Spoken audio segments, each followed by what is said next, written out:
Hello friends, welcome to blooming equity.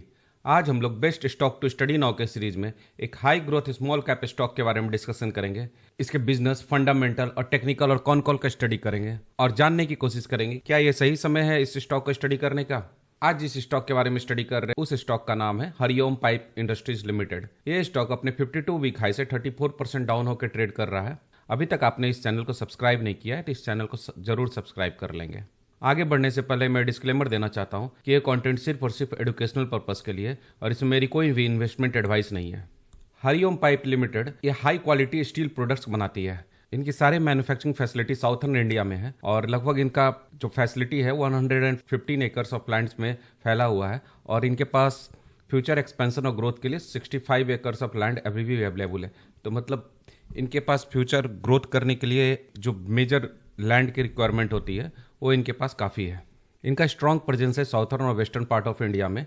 मतलब अभी northern India और ईस्टर्न इंडिया में अभी तक इनका बिजनेस नहीं फैला है, तो यहाँ भी इनके काफ़ी ग्रोथ पोटेंशियल इनको अभी all over India pan India में अगर ये अपना बिजनेस को फैलाते हैं तो यहाँ भी काफ़ी ग्रोथ पोटेंशियल इनका है। काफ़ी इनका अनटैप्ड मार्केट है। तो इनका 85% सेल्स थ्रू डीलर नेटवर्क होता है, 900 plus dealer and B2B clients है और 15% इनका डायरेक्ट B2B सेल्स होता है। मेनली इनका कस्टमर कवरेज है तेलंगाना, आंध्र प्रदेश, तमिलनाडु, महाराष्ट्र, कर्नाटका और केरला में।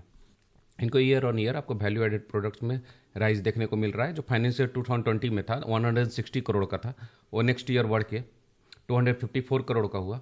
नेक्स्ट ईयर 430, फिर 643, 1153 और 1357। आप देख सकते हैं इनका value added product, auto components, fan switching, green house structures, different आप इस सीट्स में देख सकते हैं। अगर इनका फाइनेंशियल परफॉर्मेंस का ट्रैक रिकॉर्ड देखें तो पिछले 5 सालों में इनका रेवेन्यू 52% CAGR से बढ़ा है, EBITDA 51% CAGR से बढ़ा है, इनका प्रॉफिट आफ्टर टैक्स 43% CAGR से पिछले 5 सालों में बढ़ा है। EBITDA मार्जिन भी लगभग इनका कांस्टेंट रहा है, 13.5% से लेकर 12% के आसपास रहता है और लास्ट ईयर इनका 12.9% EBITDA मार्जिन था। अगर प्रोडक्शन वॉल्यूम की बात करें तो लास्ट 5 ईयर्स में 44% CAGR से बढ़ा है। सेल्स वॉल्यूम इनका 42% CAGR से बढ़ा है। वैल्यू एडेड प्रोडक्ट्स 72% CAGR से बढ़ा है।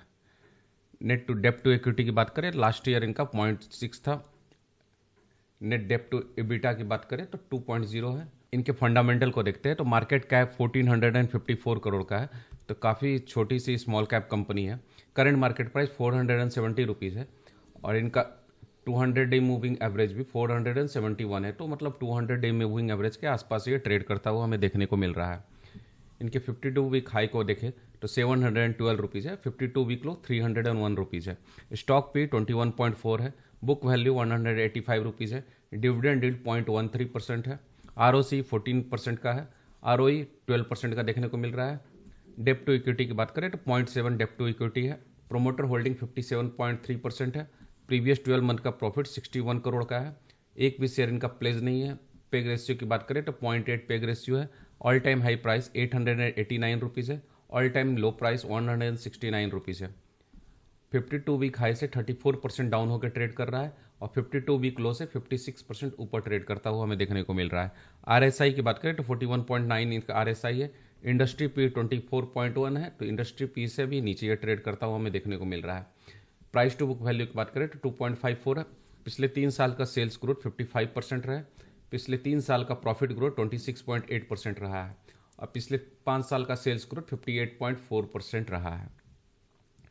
इनके पी रेशियो को देखें तो 5 ईयर टाइम फ्रेम में आप देखने को मिलेगा कि इसका मीडियन पी 25.5 है और अपने मीडियन पी से भी नीचे इसका करंट पी देखने को मिल रहा है।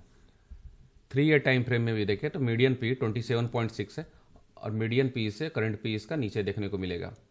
और 1 ईयर टाइम फ्रेम में भी देखें तो मीडियन पी 22.4 है, उससे ये नीचे मीडियन पी से नीचे इसका करंट पी देखने को मिलेगा।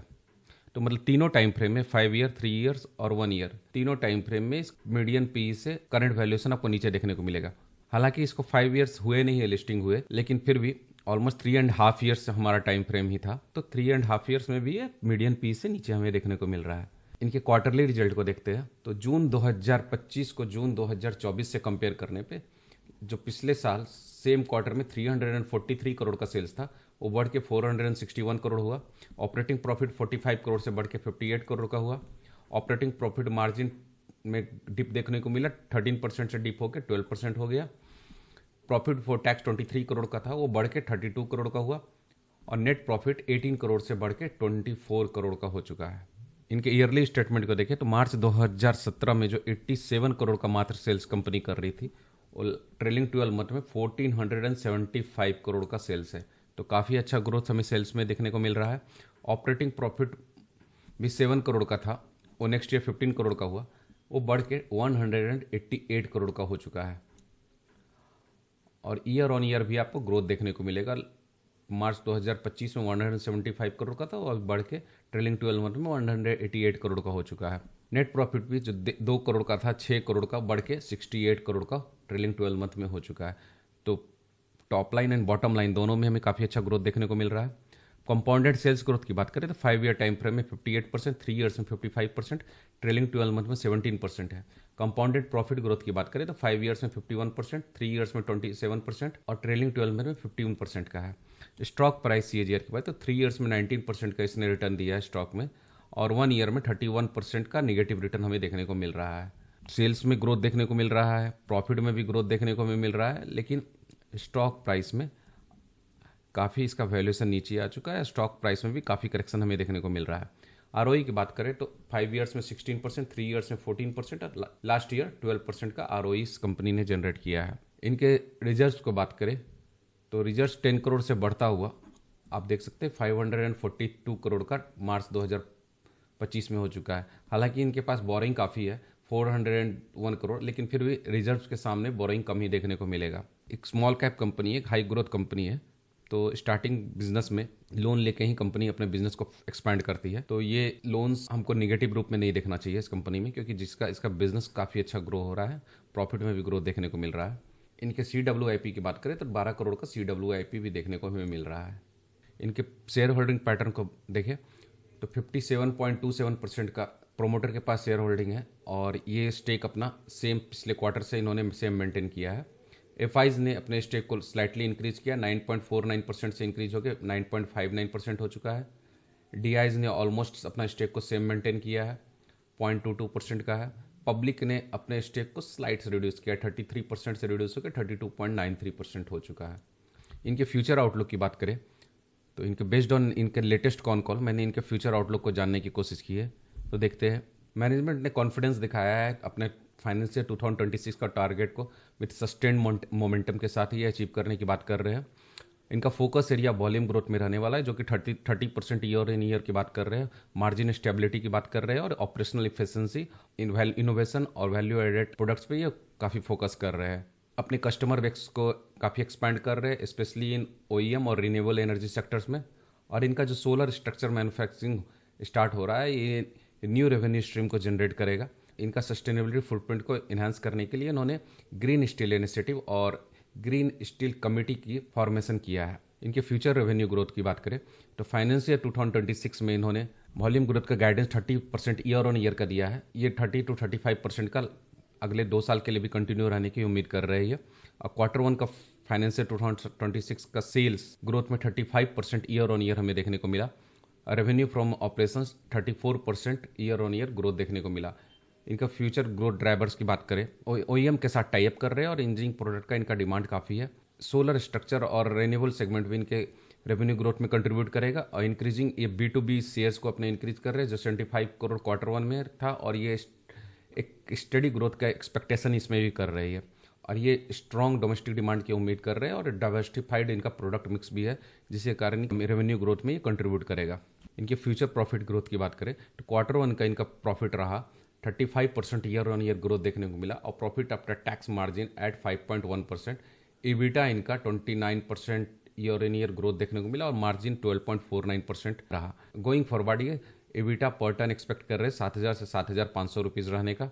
और इनका solar subsidiary Hariom power energy limited जो उम्मीद कर रहे हैं कि स्टडी 25 ईयर रेवेन्यू स्ट्रीम इनको बिजनेस को प्रोवाइड करेगा, और ये हाई वीटा मार्जिन की एक्सपेक्टेशन कर रहे हैं, नियरली 75%। ये फोकस कर रहे हैं हाई मार्जिन OEM और सोलर स्ट्रक्चर प्रोडक्ट में प्रॉफिटेबिलिटी इनहांस करने के लिए, और ये बैकवर्ड इंटीग्रेशन भी कर रहे हैं। फ्यूचर ऑपरेटिंग प्रॉफिट मार्जिन की बात करें तो करंट इबिटा मार्जिन का 12.5% रहा, स्टेबल रहने की उम्मीद कर रहे हैं। मैनेजमेंट मार्जिन सस्टेन करने का उम्मीद कर रहे हैं और 98% इनका वैल्यू एडेड प्रोडक्ट का शेयर है। ये रॉ मटेरियल डिपेंडेंसी को रिड्यूस करने के लिए बैकवर्ड इंटीग्रेशन भी कर रहे हैं। रॉ मटेरियल प्राइस इनका स्टेबल रहेगा, इसके ये उम्मीद कर रहे हैं। और improve product mix and process efficiency की बात कर रहे हैं।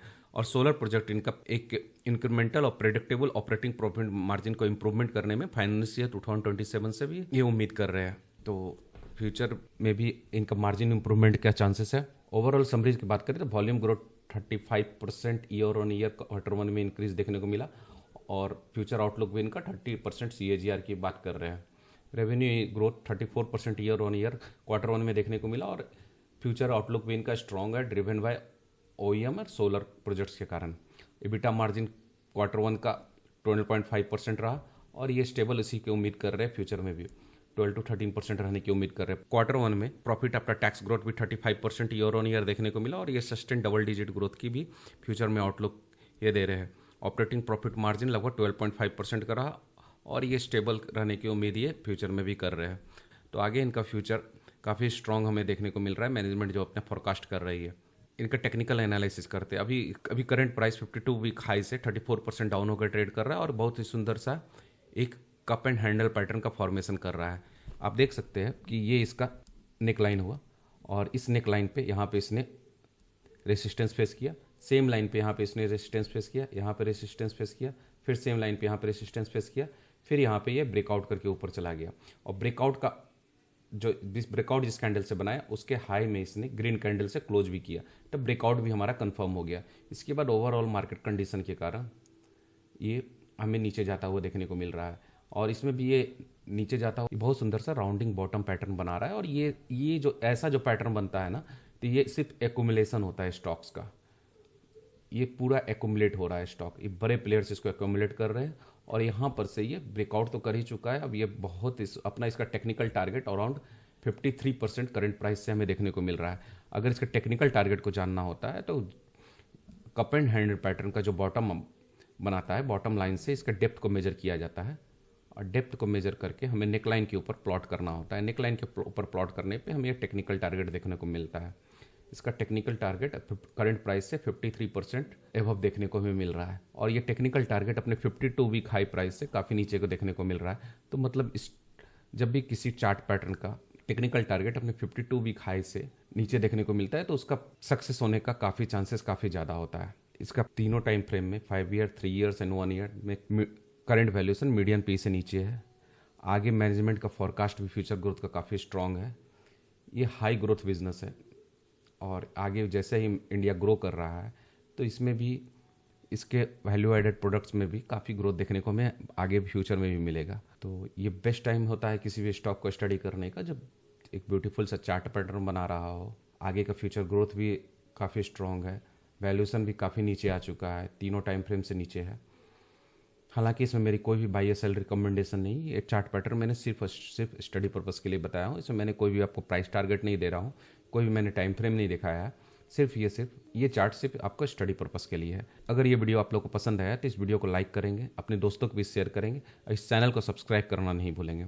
मेरे इस चैनल पे भी काफ़ी सारे वीडियो है, उसको भी आप देख सकते हैं और सीख सकते हैं। मिलते हैं नेक्स्ट वीडियो में, तब तक के लिए जय हिंद।